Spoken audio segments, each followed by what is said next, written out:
ও, এই কথা তো আমার মাথায় আসেনি। যেভাবেই হোক বাপের হজ যাওয়ারটা দিন। খালি চলো বাপে।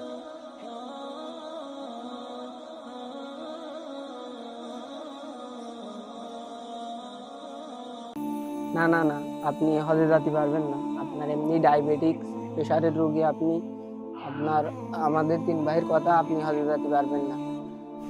একবার ছোটবেলায় মা হারাইছি, আপনারা আর হারাতে চাচ্ছি না। আচ্ছা ঠিক আছে, তোমরা যখন চাচ্ছ না তাহলে আমি হুজুরি মানা করে দিই।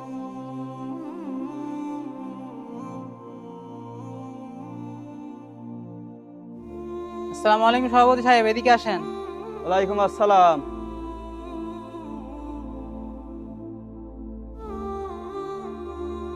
কালকে তো আপনার সাথে বিকেলে দেখা হয়নি, তাই জিজ্ঞাসা করতে পারলাম না। তা আপনার বাসায় কি বললো?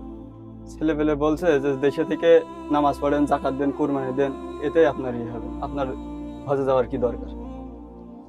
ও আচ্ছা, আপনার ছেলেপেলেদের আপনি বড় করেছেন ঠিকই, কিন্তু মানুষের মতো মানুষ করতে পারেননি। তা আপনি কি বললেন আমার ছেলে পেলে আমি মানুষ করতে পারিনি?